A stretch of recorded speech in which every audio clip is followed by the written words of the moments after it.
আমি সুস্মিতা, আমাদের নতুন আরো একটি ভিডিওতে তোমাদেরকে অনেক অনেক স্বাগত জানাই। আশা করি তোমরা সবাই খুব ভালো আছো। ভাইফোঁটার সকাল সকাল উঠে সুন্দর করে শাড়ি পরে রেডি হয়ে নিয়েছি। এই ছোটবেলার মতো যেরকম মা মাসিদের সাথে যেতাম না ভাইফোঁটার দিন মামার বাড়ি, এই বছরটাও ঠিক সেরকমই হচ্ছে। আমি, মা, পিউ, সাথে আমার মাসি আর আমার দুই বোন, আমরা সবাই মিলে যাচ্ছি আমাদের একমাত্র ভাই, আমাদের এতগুলো বোনের রনিকে ফোঁটা দিতে। পিউ এসে গেছে আগে, এসে দেবজিৎকে ফোঁটা দিয়ে নিয়েছে। আমিও অলমোস্ট রেডি। ভাবলাম আগে ব্লগটা স্টার্ট করে দিই। ভাই একটু চশমাটা নামান।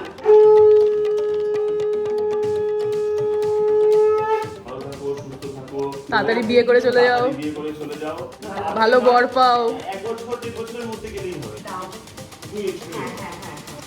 এটা খুলে দেখাও কি গিফট। মাই নিউ চশমা। ভালো ভালো দিবি না। ওকে ওকে। সুস্থ থাকো, কত তারিখের মধ্যে দিয়ে যাবো, বাড়ি যাও। বড় পেন নাম প্লিজ। ওই সমান বাবা। হ্যাঁ।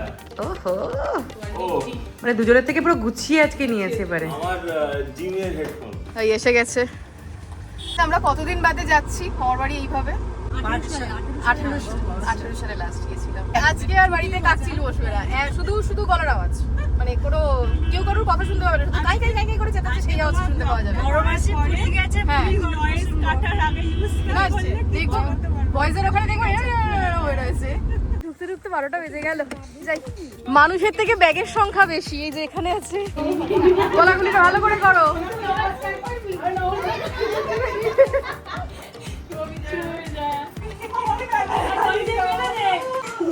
ভালো আছে? হ্যাঁ ভালো আছে।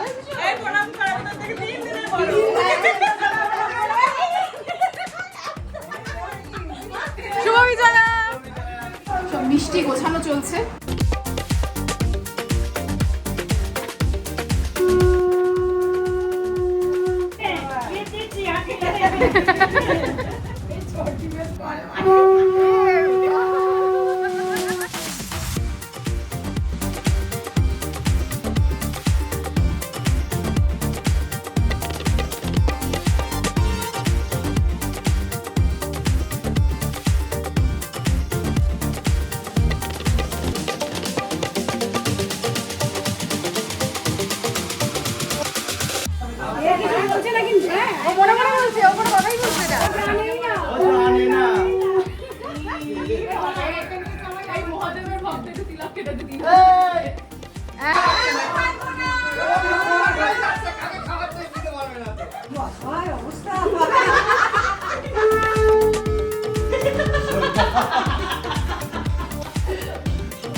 দিনটা কেটেছিল বেশ মজার সাথে, তার সাথে দুই মামার হাতের অপূর্ব সব রান্না বান্না। ভাত, ডাল, শুক্তো, ফুলকপির রোস্ট, মাটন, মিষ্টি, রায়তা, মানে কোনো কিছুই বাদ ছিল না। খেয়ে উঠে শান্তি নেই, কোথায় ভাবছি একটু শোবো। পিউ গেছে স্কুটি নিয়ে, স্কুটি চালানো শিখতে। কোনো মানে হয়? ওই তো পিউ চালাচ্ছে আর রনি। তোমার নামতাম সুস্মিতা দি। আমরা একবার এসেছিলাম আর আমরা সাঁতার কাটছি কম বোতল নিয়ে, পিউ শুধু পাড়ে বসেছিল, মনে হয় 8খানা বোতল নিয়ে বসে আছে। তবু সাঁতার শিখছে, আমি ওকে শেখাচ্ছি, ও কাঁটা ধরে দিয়ে দিয়েছি। ও মা গো বাঁচাও। আমরা তখন খুবই ছোট, আমাদের ওই পিঠে বল গামছার মধ্যে করে বলটাকে বেঁধে দিত। ঘর থেকে বোতল আনা হয়েছে, নিয়ে বেঁধে নিয়ে আমাদের পুকুরে ছেড়ে দিত। আমরা পুরো চড়ে বেড়াতাম, ডুববো তো না।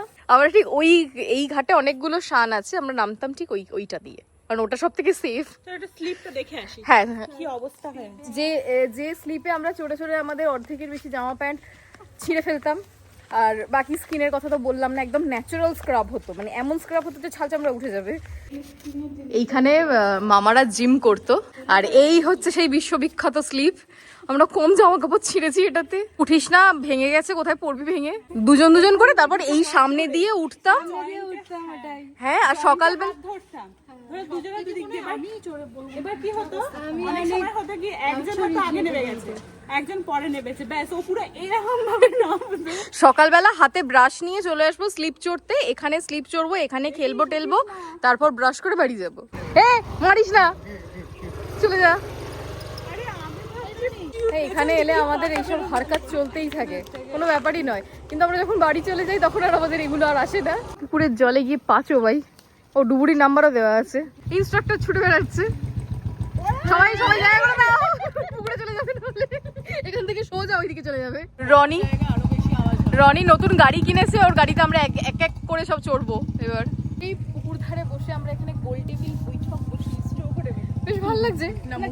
কিরকম টেবিল হয়েছে বলতে পারবো না, তবে বৈঠক বসিয়ে। ওরে বাপরে, ওজন কত হবে মামা এটা?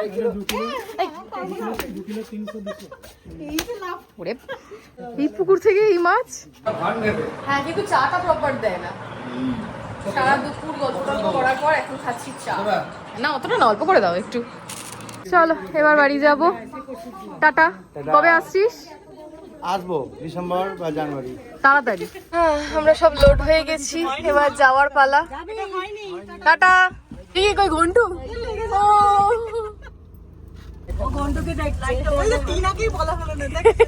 টাটা।